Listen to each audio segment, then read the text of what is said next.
We're live and the room is open now.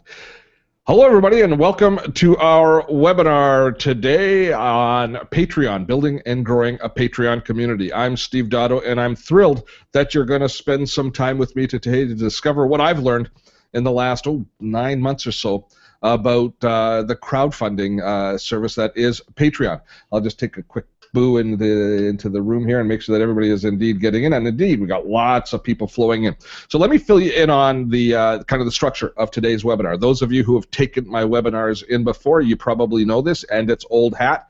But for everybody else, we are in a Google Hangout on air, which we're recording. It's all being actually recorded to YouTube, which we'll share with you afterwards. So if you have any issues with the webinar today, you will get access to a replay shortly after the conclusion of this webinar. But we also use a wrapper called Webinar Jam, which is sitting over top that gives us a whole bunch of extra functionality. And one of the key things it gives us is this chat window that you see on the right-hand side of the screen. So I want you to take advantage of the chat window and let us know where you're coming in from and visiting us. And I see already Bill from Edinburgh, Scotland, and John from England. And we have, looks like we're going to have a really multinational event today. I'm going to introduce my co-pilot today. I've got Susan Shangle, who's all the way from New Zealand. Susan is an expat from not too far from where I live here in Vancouver, but Susan is joining us. You can open your mic, Susan, and say hi to everybody. Susan's going to be monitoring the chat room and helping you guys out and taking care of the chat and the support side. So thanks, Susan. How are you doing today? Doing great, Steve. Nice to say hello from New Zealand. Yeah. So it looks like we're getting people from the Windy City. Is that what's the Windy City? Is that Minneapolis? Chicago. Chicago. That's Chicago. Right. I thought Chicago was the second city. Okay, anyways. Point Pleasant, New Jersey, we have Mike in, and we have Meg from Hamilton. I bet Meg's snowed in. They're still getting slammed by snowing out there. And we have Simeon all the way from Richmond, BC, just down the street. Jim from Maryland. And so hello to everybody. We were going to spend about an hour today going through Patreon. What I'm going to do is in a few moments now, I'll dive into we'll dive into a demo portion here.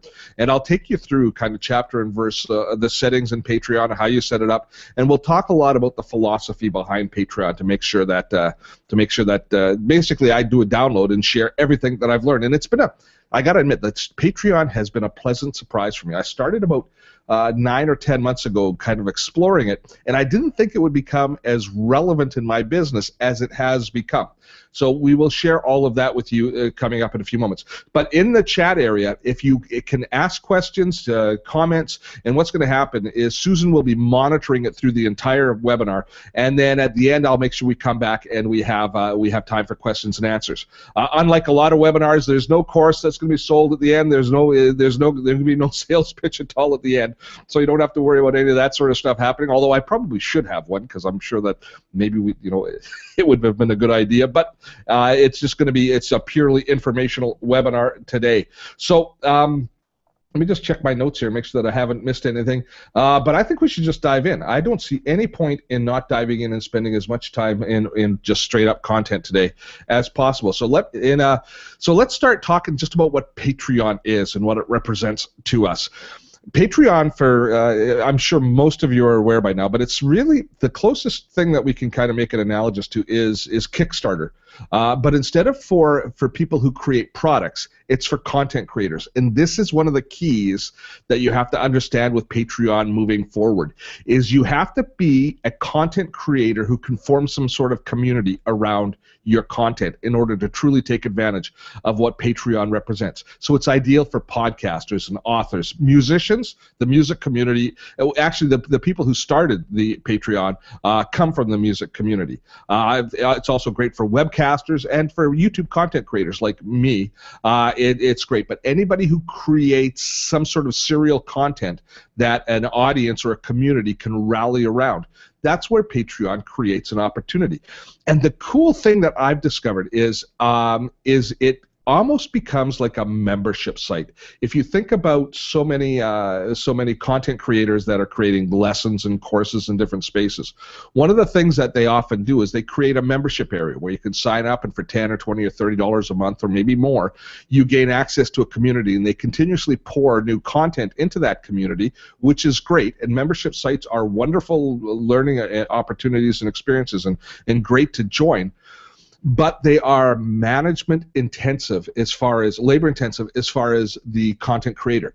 I found that in the past when I developed courses, for example, and I put them into a membership site, I spent as much time supporting the membership side, just people's email access and their passwords and technical issues around the membership site, as I did supporting the content that I created. Patreon gives us the opportunity to create almost like a junior level membership site without that headache, without that hassle. All of managing it technically, because you don't have to worry about collecting money, you don't have to worry about any of those things. That's all managed, and it's offloaded by Patreon. So it's very appealing from that perspective. It's a very quick way to market as far as creating a membership site of some sort. Now, the challenge, of course, is people have to get over is you don't protect your content as well.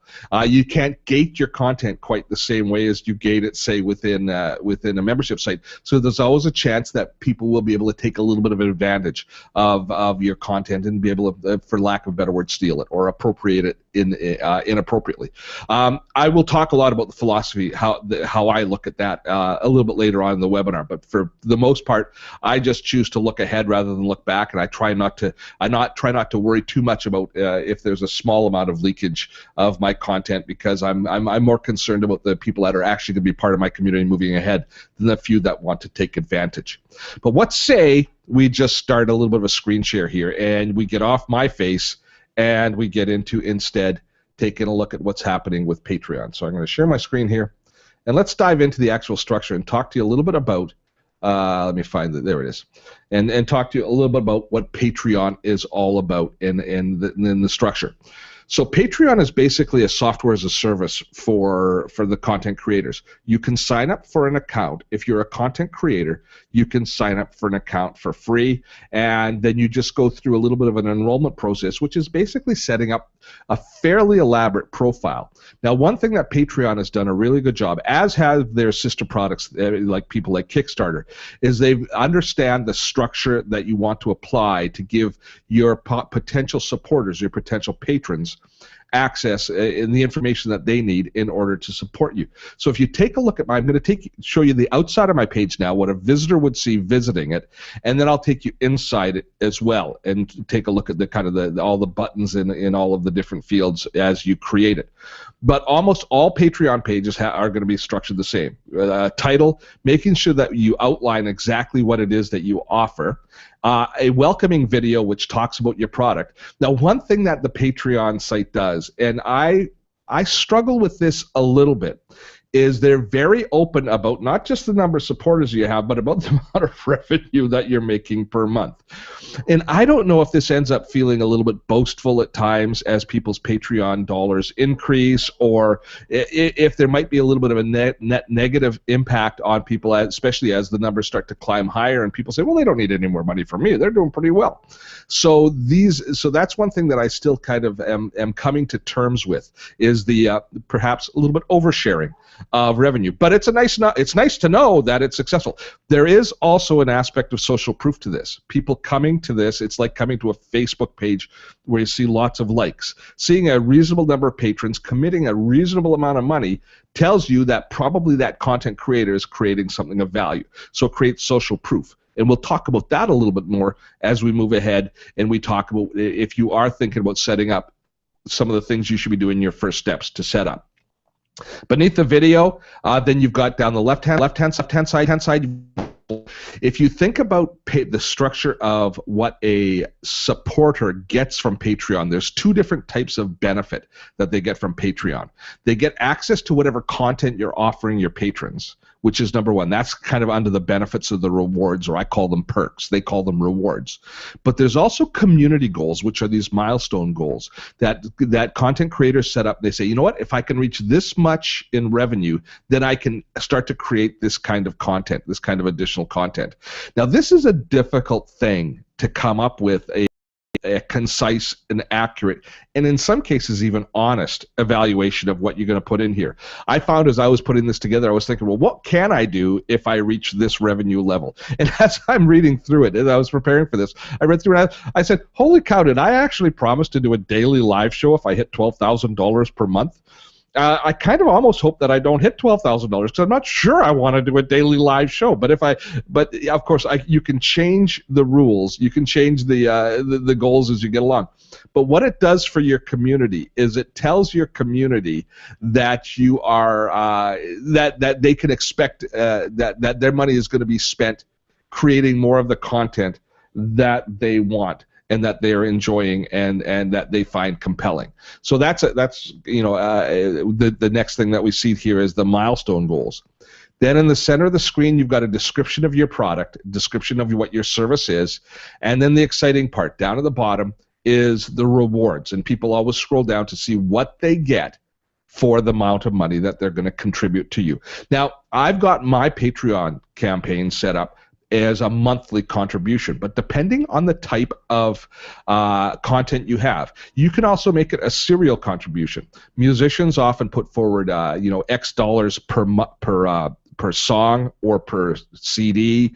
Cartoonists will do per episode of their art, of their cartoon. So you can make this a piecework or a time-based pledge. So I've set it up as monthly. Now, one of the other things that you do as you're setting it up is you're going to go, and I find this with a lot of neophyte Patreon, what do you call a Patreon person? Patreon creators, content creators, that'd be the term, is they tend to overdo this, and you start, as you're creating your initial pledges, which I'll show you the process in a moment. As you're creating your initial reward levels, is people often kind of come up with the kind of weird ass stuff to offer. I think offering less but making it more earnest is a good idea here.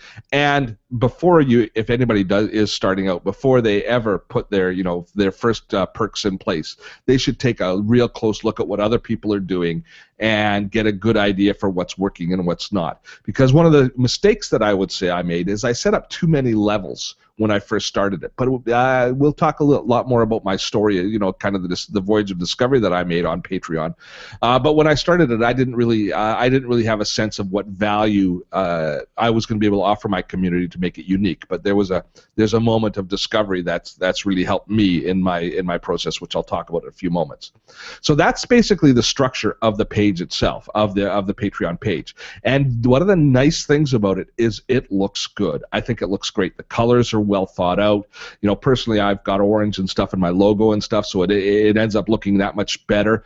You actually have quite a bit of control over these areas here to do HTML coding to make it look a little bit better. But it's got a nice polished feel. So even if you're a neophyte, your page, if you follow through their creation process, is going to look good. And let's take a look at what's involved in that process right now. So I'm just diving into the editing process, and this is what you will be met with when you first sign up. Is you have these 4 different prime areas that you're going to fill in information, and they're going to take the content from those fields, and they're going to use it to assemble your page and to assemble your offering. So obviously your name, what you're creating, how you're going to get it paid. I've got mine set up as a monthly campaign, and then choosing your categories so that people searching can find you. Patreon does offer a bit of a search capability, and they offer, if you just visit Patreon, they have recommended content creators or featured content creators. I don't know whether or not that you're going to get anybody from that sort of a organic discovery process. I think most of the people that have come to my Patreon page have come because they have found us on YouTube, been following us in our newsletter, that my own marketing activities have brought most of my patrons. I'd be very surprised if any of them came organically through Patreon, but it's having it articulated here is certainly it's better to have it than not, I guess. Then choosing a really good photo, they give you specific details. 714 by 402 pixels. So one thing I like about Patreon, a lot of the cases, is they're very specific in the things that are going to work and how you set things up. So they give you some good feedback there. create a one-liner, kind of your elevator pitch. So I just chose talking tech for over 20 years. So you can, and of course you can go in and you can edit any of those at any time. Once you kind of set that first step up, then is your Patreon page. And this is something you will spend time on. This includes your video and your welcoming video, and they give you some best practices here, and they show you some clips of other people who have done good quality videos. So I created a video when I first started. I haven't changed it out yet, but that's one of the next things that I'm going to do. I realized that there were some things that I have changed in how I view Patreon that I want to articulate now in my video, and so it's obviously something that you can change out. You can share it on YouTube or Vimeo or other video sharing platforms. So I just hosted mine on YouTube and just pasted in the URL, and it resolves through to the page itself.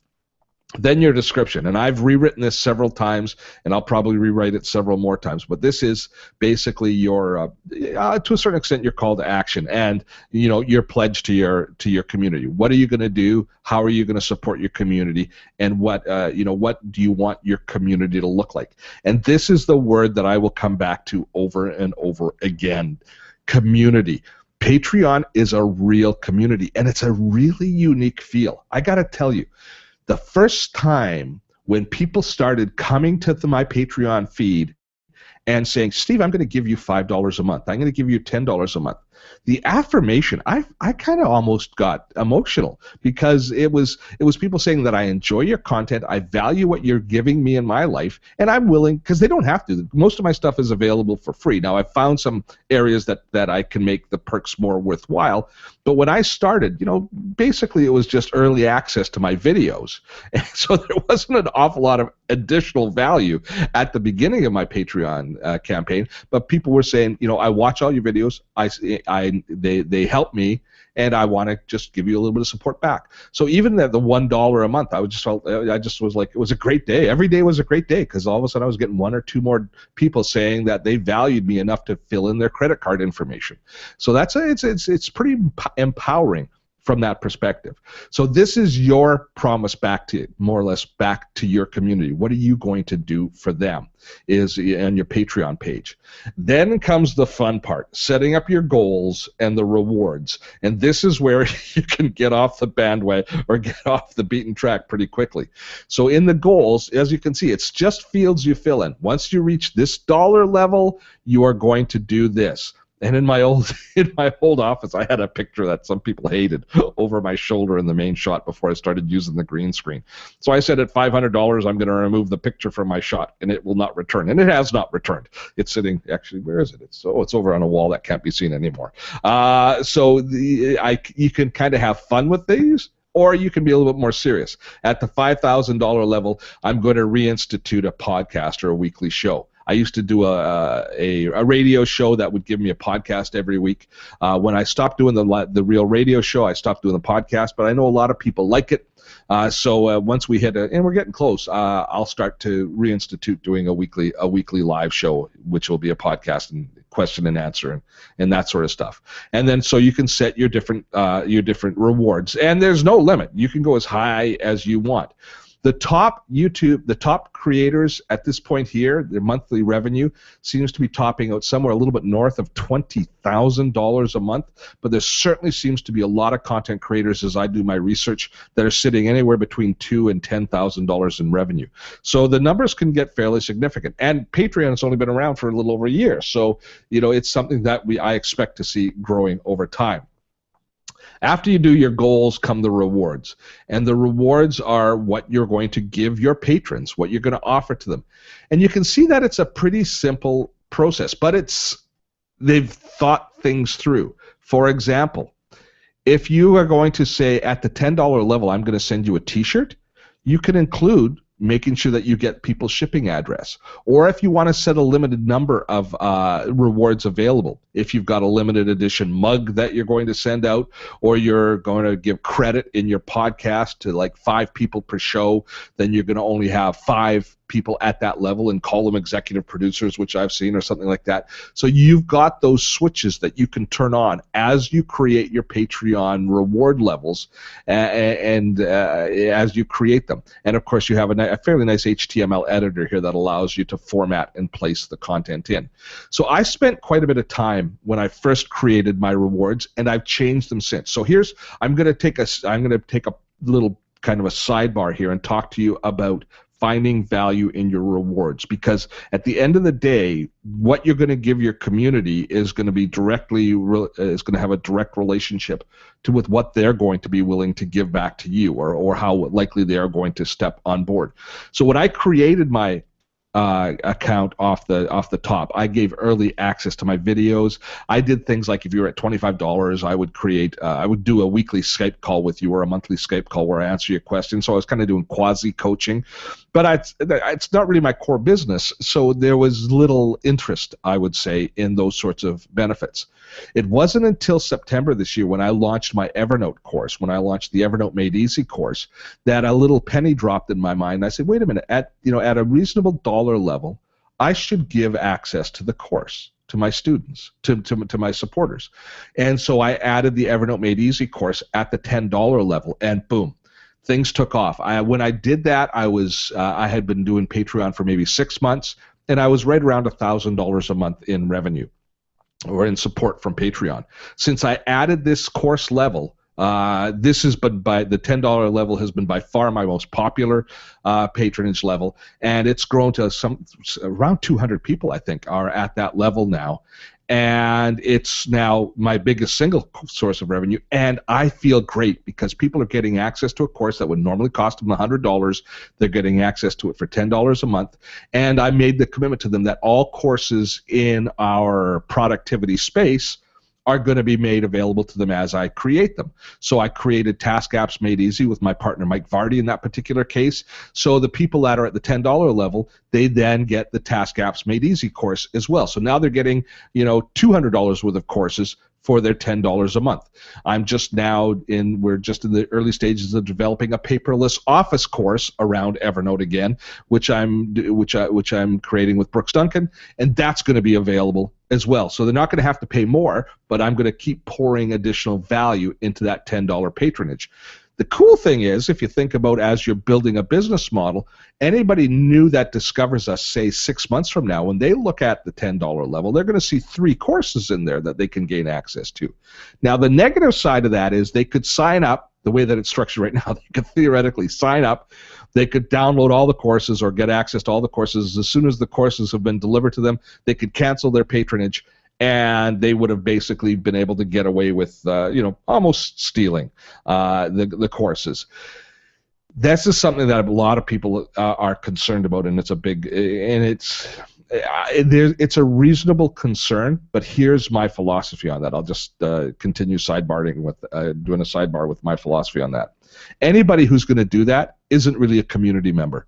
They're a taker, and they're not going to be part of my community anyways. So even though I've lost something to them that maybe I could have sold to them, I don't really want an ongoing relationship with them. So if they're gone, they're gone, and I'll just concentrate on building a relationship and building a community of people that are going to be honorable and respectful, and the sorts of people that I'm going to want to continue having a relationship with moving forward. And if the odd bad apple jumps on, takes advantage, and then leaves, well, I'm certainly not going to lose sleep about it, and I'm not going to. One thing that I refuse to do is to set up systems that penalize those who are supportive, those who are honorable, by closing them off and limiting what they're doing and testing them and those sorts of things for the few bad apples. So I just consider it cost of business. It's the way I look at it, and choose not to spend my cycles and my energy in that negative space, but instead work in a positive space, if you want to kind of be all new age about it. But that's my philosophy moving ahead. And you can determine whether or not you're comfortable with that sort of thing yourself as you create your values.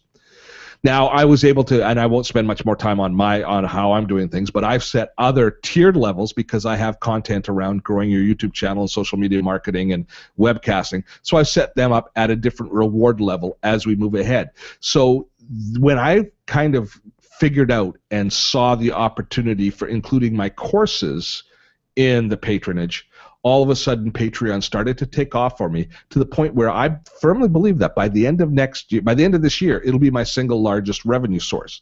Now, am I leaving some money on the table? I mean, I'm giving away, say, a course that I could sell for $200 or $300, and people are getting that for $20 a month of support if they stay with me. Sure, I am. There's a good potential that you are leaving money on the table, but you're also creating an ongoing trusted revenue stream. One of the challenges content creators have, people who create courses, is there's a feast and famine rhythm to their business. Is they are either in content creation mode where they're building a new course, or they're in product launch mode where they're trying to launch and trying to create some inertia behind that product and sell it, or they're in sales and support mode, but they're constantly, they don't have, their revenue goes up and down dramatically based on what cycle they're in their business.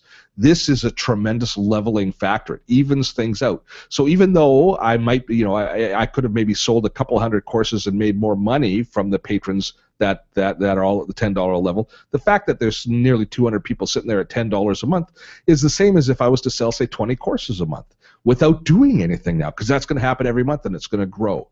So for me, that the leveling of the ups and downs has been something that I appreciate, and it just, for me, it's made my life a little less dramatic.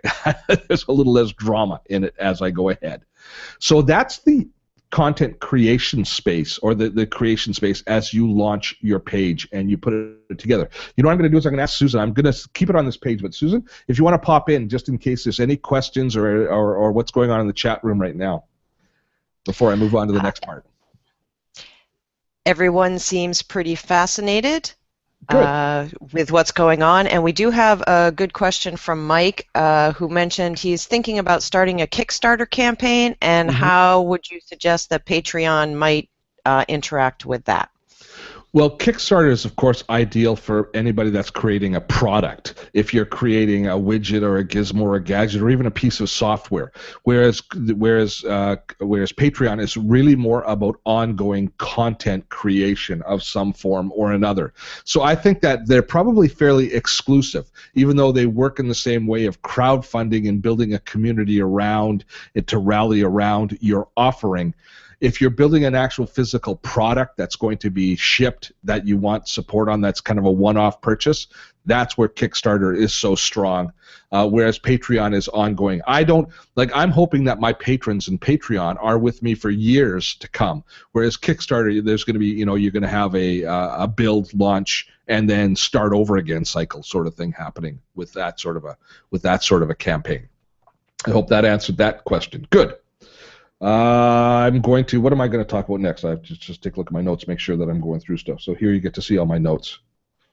First time I've delivered this webinar, so I've got so many notes.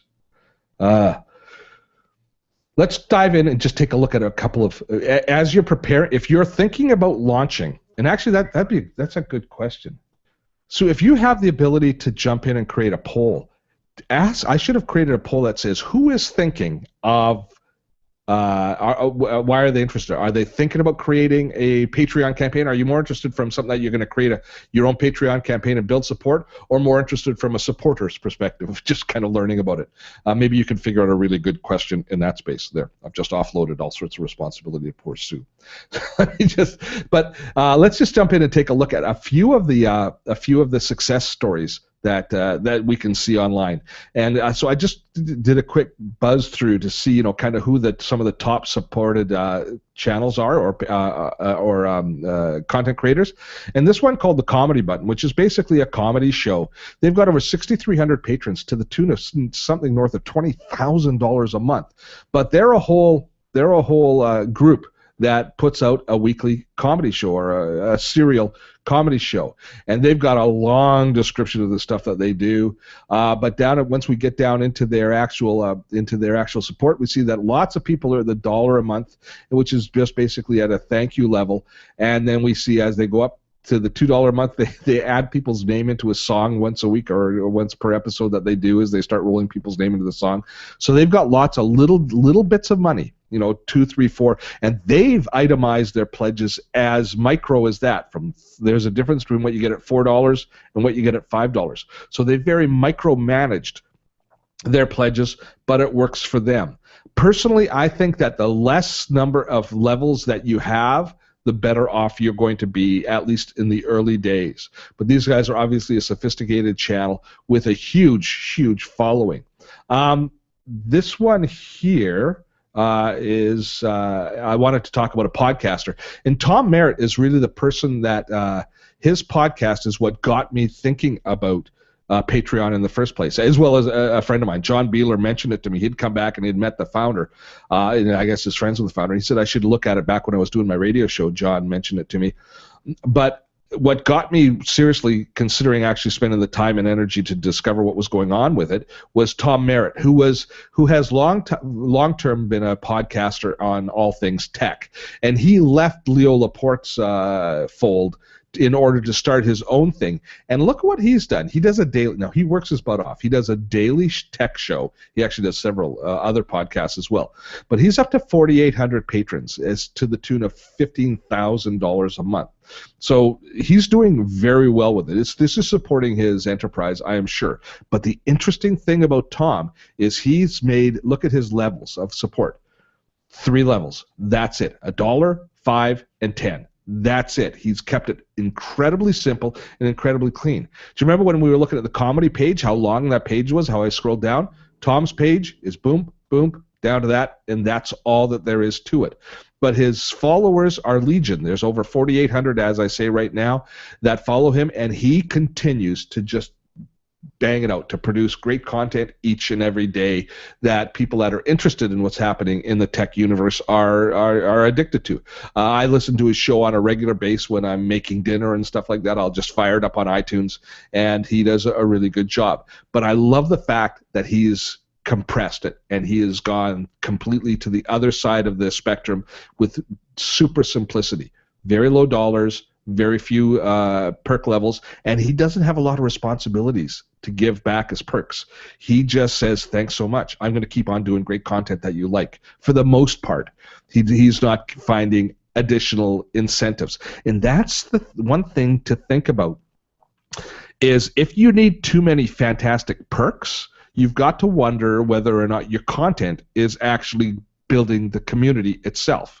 So for me, the perks came out of the courses, which is a big part of my content, and it's a different avenue to market to a large extent for that. But I still have to make sure that I continue producing all of my YouTube content on an ongoing basis. So Tom is very similar in that space, where he's saying, if you appreciate my ongoing content, in his case a podcast instead of YouTube content, then by supporting me on my channel, you ensure that my content is going to continue to be delivered. And this creates a really interesting type of relationship. Unlike a membership site, or if you purchase a course off me, I have a whole different feeling to my Patreon supporters than I do towards my customers. I mean, I appreciate my customers, but there's a more of a collaborative feel with your supporters on Patreon. So one of the things that I make sure that I do is, the very first thing that I check every morning is, if I see an email message coming in from my Patreon community, I reply to that immediately, because those are, for lack of better terms, your super fans. Those are the people who are really willing to help you carry the ball downfield. So you should honor them as much as you can by responding to them as quickly as possible, and listening to their suggestions, and doing whatever you can to help support your community, because they are supporting you. So it's a very different feeling than the customer. Than the feeling you get from a customer of a membership site or of somebody who purchases your product. Not that one is as I say, it's almost a different intensity, and I don't mean to discount the value that we have in our customers. I'm just talking about the fact that you are going to have a slightly different feel as people support you and become patrons. It's just it's a very, very cool feeling. People. Here's a musician. I wanted to show you this one. I quite like this young man. He does a cappella videos where he records himself harmonizing, and he does a really nice technical job. But he charges not by the week or the month, but he charges by the video that he records. And he's got a big following that in some of his perks include the ability to have conversations with him on Google Plus Hangouts and that sort of stuff, which I see are quite well supported. So he's come up with a whole other series. Now, this particular individual also does a really good job of marketing and building his community on YouTube. Excuse me. So I noticed him actually first on YouTube and then came and looked for him on Patreon. But there's lots of people in the space. And I wanted to talk about one other person who I found. And let's just go back to her main account here because I was looking into it. There we go. And she's it's the cow that got me going. Somebody hugging a cow as their profile picture, you just have to think is awesome. But here's somebody who's got, she's a vegan author, speaker. So she's building a community around her belief system, and it looks like it's being very, very well supported. But here's something that I wanted to show you because I think this is a place that she might be making a little bit of, not necessarily a mistake, but you can definitely up your game. When you create your content and you create what they call creations, your different posts, if we go in and take a look at Colleen's posts here, all of them are basically behind her firewall. So somebody coming and thinking about becoming a supporter can't go in and sample her wares. There might be other places that she does that, but they're not here in Patreon. If we go back to my account, let me just go back to my account here and go out. Let me show you what it looks like if you're inside. So here's all of my creations. So this is from the author's perspective, but it's very similar view to if you're a supporter. But you can see each of these posts. This is my Patreon feed. So this is where you deliver your product to your audience. And you see, it's very kind of Facebook-like as far as different posts. But you see this little badge here in the top corner? These are posts that I've gated only for my Patreon supporters. So when I create new content, new blog posts, some of them I share with the public, and you can see this one here is say shared with the public because I want the public to be able to see the type of content that they get here as well as the people who are my patrons. Now again, my site is slightly different because most of my content is also shared publicly on YouTube, and my patrons on Patreon will get access to it a little bit early and some other thing, and get more response from me as far as questions and stuff goes. But you see that you have the ability to gate information and be able to choose what you're going to share and what you're not going to share.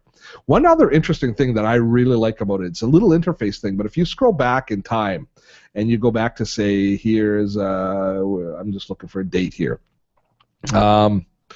Let's just take this one here, my inbox, this Gmail one.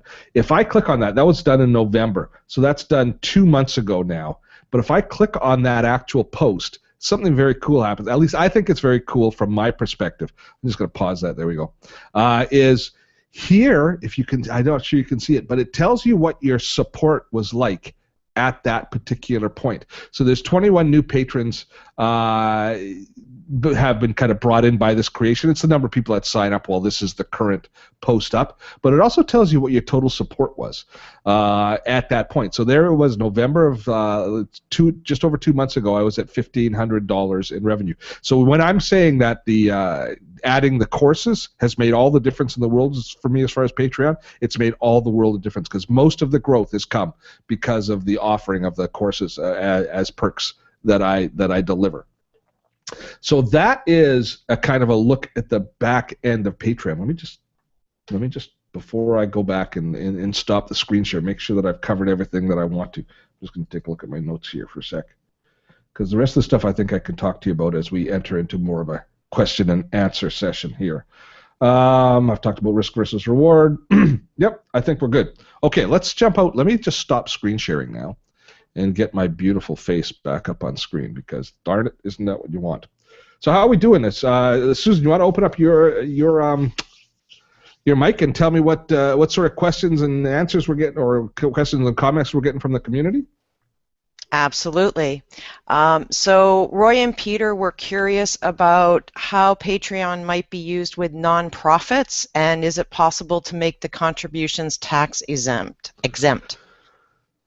I don't think that there's a way to make the contributions tax exempt because Patreon is based in the United States. So actually, that's one of the challenges is all the money coming in is going to be in U.S. dollars. So depending on where you are, that's an issue. That's something that I would write to Patreon about. I'm not positive about their tax exempt status, but I know they're working very hard on their billing systems. One of the things that happens now with Patreon is the way that, and I will get back to talking about the nonprofits in just a moment.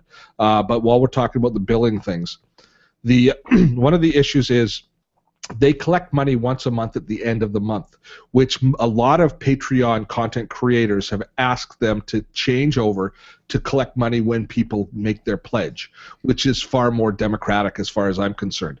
It's just going to work a lot better. So I know they're working on that. It costs Patreon a little bit more money because they don't get to bulk process their orders as much, but it's way better for the content creator. Now, as far as for nonprofits, I think it's outstanding for nonprofits as far as ongoing support. Having said that, there are some really good not-for-profit plugins for WordPress and for pretty much every platform that might be a little more personalized. There will be a little bit more to manage.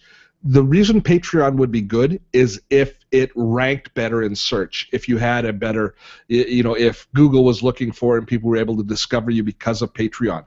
I tend to think that if I was doing a nonprofit, I would look at one of the plugins or one of the dedicated services that are for not-for-profits that have all of the proper accounting and especially the proper creation of tax-exempt receipts and stuff going back to the supporters, because there's none of that built in to Patreon. So even though it would be outstanding from a structured point of view and to get money in, now that I think about it and kind of talk my way through it, I realize that it would probably not be the direction that I would think would be the most effective.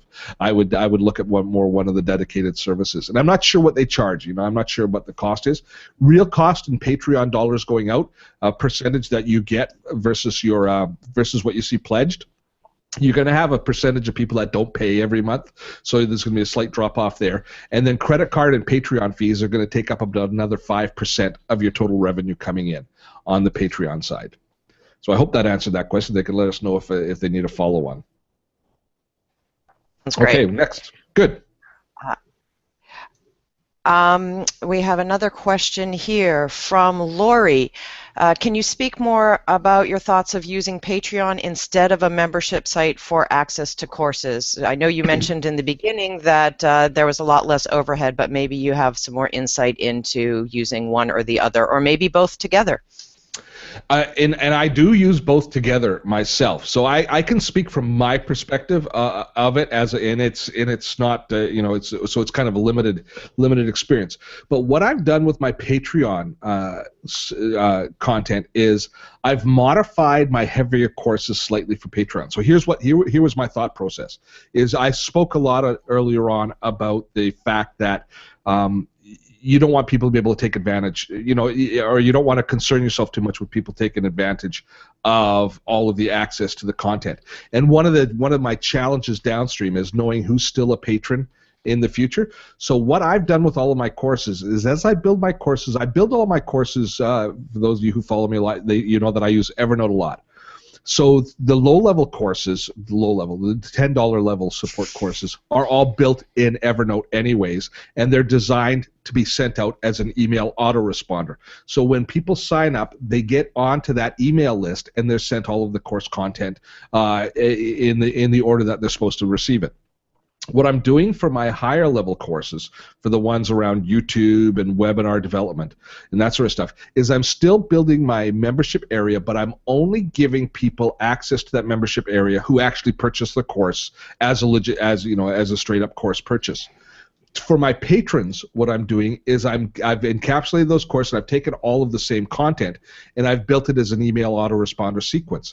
But they're not going to be able to go in and just be able to view all the content immediately. They're going to be sent over a period of, say, 4 weeks, all of the different lessons as a series of emails, the way I do my other courses. Now, this does protect me a little bit. This is partially in response to somebody that might want to take advantage. And it's not 100% defense, because they could stay on for 1 month and still get the whole course for $20. But it does create a little bit of a barrier, a little bit of a buffer there as far as that goes, and allow me to deliver the same content, but just kind of stretch it out a little bit more. And it also creates some incentive and a differentiation factor for people that are actually purchasing the course outright. That's what always been one of my concerns is if I'm offering content on Patreon, how do I make sure that if somebody's willing to spend the higher dollar and buy the course, what additional value can I give to them to make it worthwhile? Like what are the benefits of spending the money up front? And so looking for those, I think it's still a work in progress, but right now my thought is you get full access to everything all at once if you sign up for the course, and if you're on Patreon, you're going to get it sent through to you as a series of emails over a relatively short defined period of time. I hope that answered that question. And let me think, did I actually answer it all the way through? I think I did. We'll return to it more if there's not. Let us know if I didn't answer it well enough. Okay. There's additional questions from Zach and Paul. Zach asked, how developed do you feel your community needs to be before launching your Patreon campaign? In other words, do you feel Patreon would be beneficial in building your community? And Paul chimes in with, do you need that community before Patreon, or can you use and build a community from zero with Patreon? Excellent question. I love that question. My opinion is you need to start building your community before Patreon. It's like when I teach people YouTube publishing, not putting ads on YouTube before you have some critical mass, before you have some views. If you only have 20 views on a video and there's an ad there, it looks try hard if people come and watch your video and there's only 20 people that have watched it, yet there's an ad running. It's the same with Patreon. You have to have some critical mass and start to build your community. So if you've already started to establish yourself in a space through your blog, through your newsletter, through some sort of an online presence, that's what you have to do before you launch Patreon, in my opinion. And when you launch your Patreon campaign, do it right at the beginning. And so by doing it right, what I mean is make sure you have a complete, good page, well thought out. You've gone through all of your content. Additionally, what I did is before I set it live, before I let anybody in the public know, I sent an email and phoned and coerced all of my friends to support me on Patreon. I practically bent their arms so that when the first people visited my Patreon page, there weren't crickets. There was, I think, 30 people to the tune of $230 or so in sponsorship there already. So they didn't feel like they were first in. So there was a little bit of momentum. It's social proof, no different than the social proof that we need on Facebook or in Twitter. You're not going to follow somebody with the same, you're not going to say, oh, this is a must-follow person who has 25 followers. You look for social proof. We're a little bit like lemmings as far as that's concerned. We trust the community rather than ourselves. So make sure that you have so that before you let the public see it, that you have some support there. And they can quit whenever they want. The bottom line is every one of my friends who started out is no longer giving me any money, so which is just fine. But it lowered the barriers of entry for everybody else. And is that a little bit sneaky? I don't know. I guess it is, but I believe it's necessary in order to get some momentum going. That's a great tip, Steve, I think, and I think that's clever. It helps remove the barrier that people do feel when you're starting something up. Everything has to start somewhere. If they were fake friends and you had somehow jury-rigged that, I think there would be of concern. But if just because you call around the people that love you to support you, I think that's, at least in my opinion, I think that's wonderful. Yeah, it worked out well, and it was money that I wasn't going to get from them any other way. So I just appreciate the fact that I got money from some of those, because some of them are the tightest wads you ever met. Oh my gosh, my friends.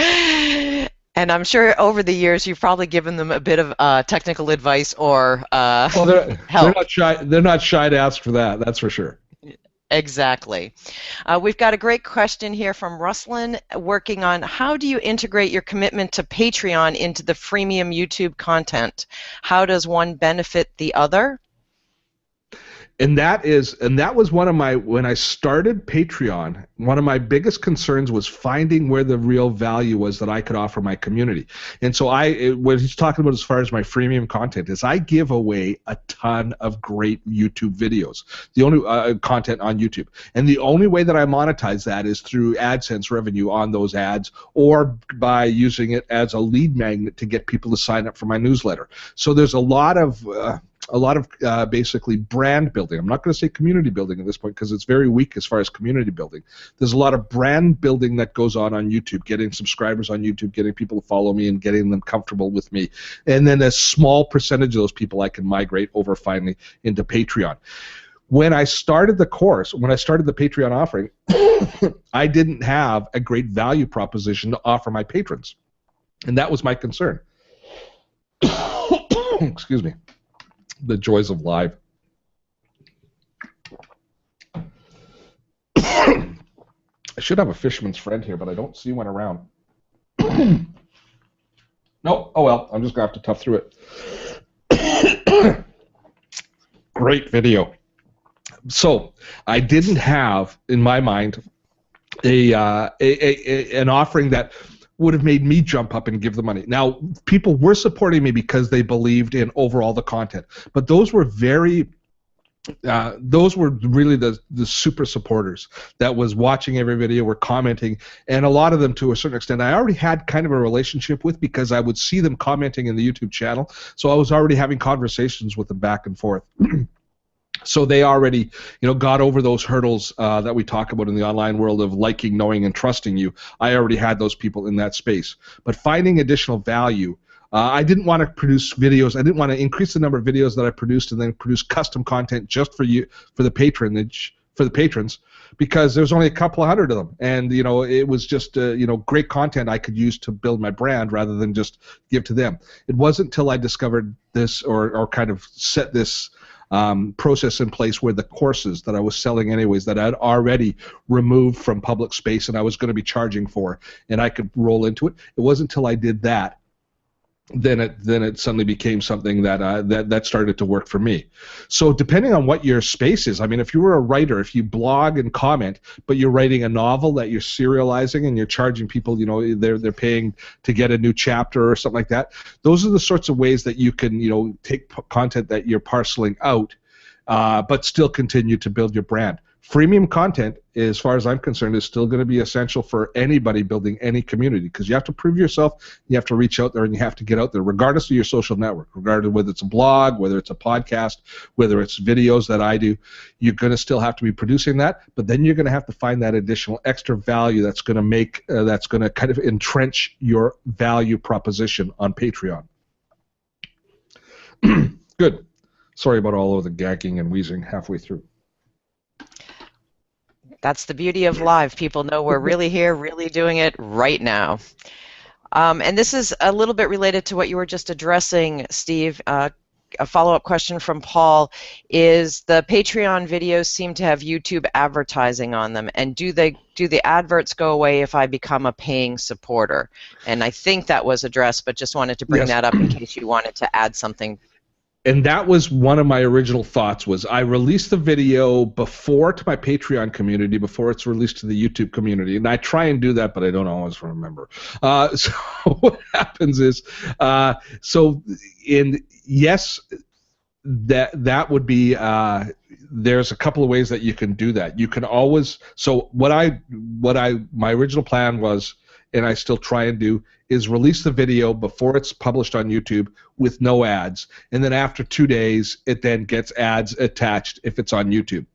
It's not the greatest. It's not the greatest system as far as I'm concerned. So instead, I've just kind of boiled that back, and now I'm releasing it at pretty much the same time, because I recognize that the value on Patreon is not necessarily the fact that they're inconvenienced a little bit by having ads. And a way around that is by dual uploading it to Vimeo as well as to YouTube, and then giving them a custom version, which is a lot of work for me.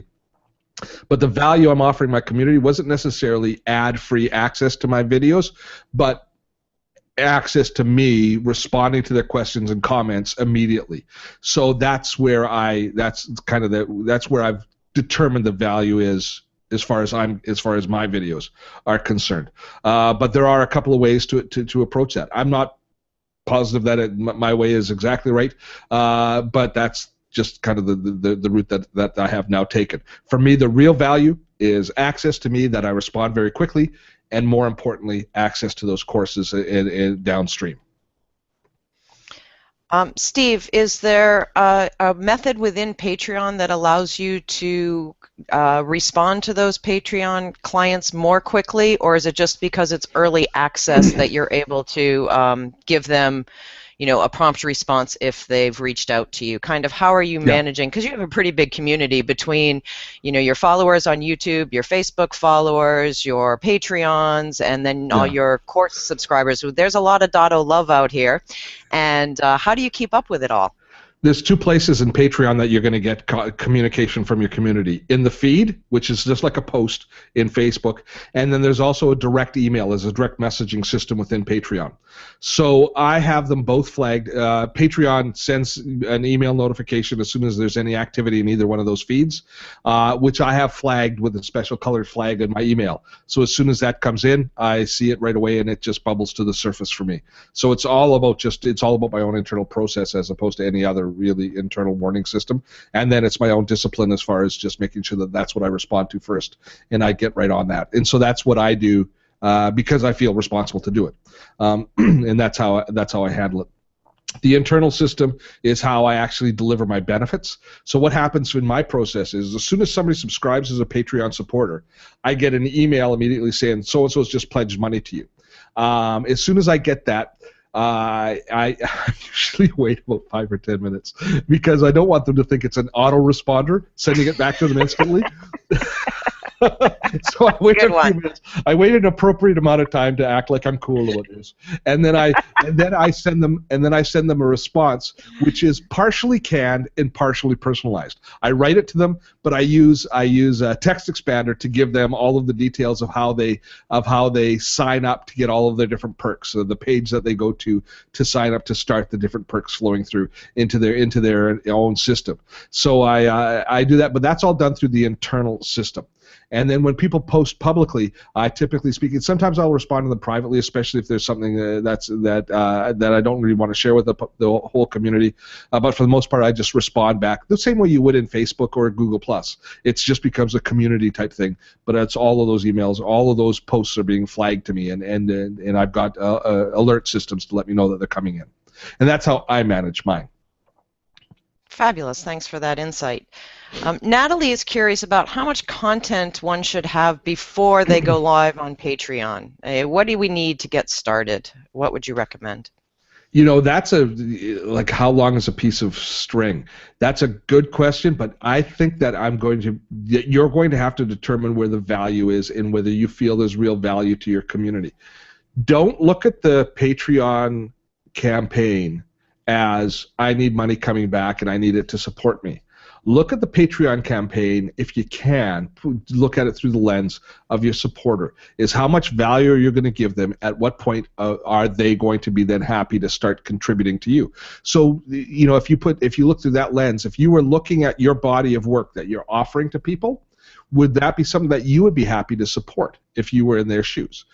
So I'm thinking that, for the most part, most Patreon offerings are fairly mature. The ones that I think are going to be successful are fairly mature. Now, having said that, you can be pulling content. Isn't that funny? It's dry here. You can be pulling content that you've been creating over a period of time that you might not necessarily think goes into Patreon. For example, you might have written an ebook that you're selling. That's content that you can flow in. Even though it's still selling on Amazon or you're still selling in other places, you can look at that and say, you know what, that's a great perk that I can add. That suddenly becomes a piece of content. It doesn't necessarily have to be a blog post or something new that you're just creating. You can look at your library of assets that you physically have as far as your own brand is concerned, and you can pick and choose what you're going to roll in at the different levels. So you might have more content than you think in order to offer right at the beginning. think you bring up a great point, Steve. There's a difference between content that we have and looking at it from the value that we can deliver. And what I loved when I came to sign up for your Patreon page is one of my benefits is I get a hug next time I see you in person. And so that's value, you know, and it added there was something about that made me feel really connected and really, I think, helped drive the decision. Of course, the Evernote course helped as well, but to drive the decision, I just love that benefit, and it's you, and it's real, and it's not, a hug is not a piece of content. So I just toss that out there as for people that are looking for Patreon, following Steve's model and thinking about it that way would probably set you up in a good frame of mind. It's interesting that when I put that in, it was sort of tongue-in-cheek, but it's not as well. I wanted people to know how much I appreciated it, and so I just kind of put in this hug thing, and that you get that with the different sponsorship levels. And I have to tell you, it's actually happened. I've been at a conference and had somebody walk up to me and said, "I want my hug." What? So like, and then I realized what they're talking about, and okay, yeah, I give them the hug. But it just shows people need to understand the connection that happens is that word community. And I don't mean to get all maudlin and all, about it, but it is a different feeling of relationship than we have in other social platforms because of this quid pro quo. I try and articulate this, and I'm not sure I can do a great job of explaining it, but people support you for what you've done in anticipation of what you're going to do. So even though they get their perks and their benefits of the content that you've created that you're offering them as a perk, their real support is to say, yes, keep on giving me more of this because this is what I want to have flowing down the pipes. Otherwise, they could just buy content. You could just be selling content. So it's all about that support, that ongoing support. And you should be engaging your community with big ears at that point there, because these are the people that are really willing to support you. And so what they're saying to you, the questions that they're asking are the relevant questions that really give you a roadmap for future content. So that's something that's a little bit of a different perspective as well, is the fact that understand that you're being paid for what you're sort of being, they're being rewarded with what you've done in the past, but you're being supported for what you're going to do in the future. And one last question, I think, based on the time to wrap it up. Yeah, Ken asks, what's the exit route from Patreon if it doesn't work for you? Wow. I don't know. I haven't thought of it. What a great question. And that's why I wanted to end on that one. I thought I'd try to stump you. Well, in Patreon, you can download your entire list of contacts. So you own, unlike some other services, Facebook, you actually own your list of contacts. So at any time, I can go into my Patreon supporters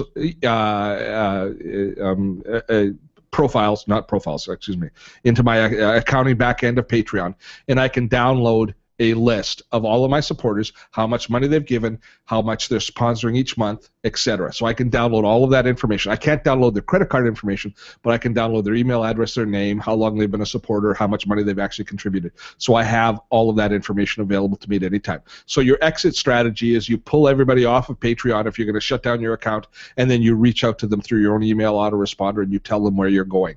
And there are going to be some options. YouTube is going to have a similar product. Patreon at this point here is a good partner to have. But if I didn't have that ability to be able to download my users, I probably would be a lot less secure in it moving forward. But they are quite transparent as far as that's concerned. So you do have a backdoor out of it if you need to. And with that, I think what I'll explain everything. Thanks. First of all, before we wrap things up with Susan, I need to thank Susan. Susan, have you made a bunch of new friends? Yes, I have. Thanks, everyone. I really enjoyed chatting with you. And Steve, the poll results were 86% of the people that came to join us today are interested in setting up an account. So I'm sure that this was really useful for them. And I'm going to, for anyone that enjoyed chatting with me, I'm going to toss my Google Plus link. Feel free to come over and say hi. I spend most of my time on that particular network. And so anyone who wants to know more about me can come over and say hi to me by following that link. Oh, good. Look at that. I didn't even see. I'm just looking in the chat for the first time, and I'm looking at who's there. I see Patrick Novotny, my good friend. Patrick's got an awesome YouTube channel where he teaches people how to tie bow ties, and he's got like 30,000 followers on YouTube. He's doing just great. And I see a bunch of others. That's great. So hi, Patrick. Just want to say, have a quick shout out. And to talk about Susan, Susan has become one of my go-to people as far as coaching me through what's happening in the world of Google+. So if you're wanting to learn a lot more about what's happening in the Google+ universe and you're confused about it like most of us are, Susan's a great source to go to learn about what's going on excuse me, in that particular space. Now, just to let you know what's going to happen, I'm going to shut down the feed here, but I'll stick around and chat for a few minutes in case there's any last questions. About an hour or so after this webinar, you will get an email from me. I don't think I went through any resources that I need to send out, so the email is just going to be basically a replay link from the webinar, as well as a link to my Patreon page if you want to drop by and have a look at that, just for example, just so you can see how it's done if you happen to be interested. And I hope that you've enjoyed it. Drop us a note. Don't be shy. If there are other topics that you want to hear more about, please let me know. And if you want to know more about Patreon, I've kind of downloaded pretty much everything that I know, but perhaps we could do another webinar at some point where we would bring on maybe an expert even from Patreon itself, and they can talk us through some of the other things. It'll be good to have perspective from others on this topic as well. I think the next webinar that you can expect from me is I'm working on one of two. You can let me know which one you want to know. Is either one on screencasting or another one on webinars. I've got them both kind of. I keep, depending on how inspired I am on any one particular day, I work on more on one or the other. My dog is nosing me. He knows it's time for a walk soon. Steve, I'm putting up a quick poll question. If anyone, so it was screencasting or webinars. Yeah. So if people that are still on want to just jump over and just 1 second, it'll be there. Would love to get your feedback, folks, so that Steve knows where to go next. So Indeed. Just use the polls. Just use the polls tab. It's the tab right next to the chat at the top of your screen, and love to hear from you. And with that, we will wrap things up. Susan, thanks so much for your support and helping us out through the community. I'll take a look at the chat and read through it all when we're all said and done. Look for the email about an hour after from now if you need to want to watch anything on the replay. Don't be shy to drop me a note and ask me a question if there's anything else that you want or any other way that I can help you. And thank you for spending this time with us today. Until next time, have fun storming a castle.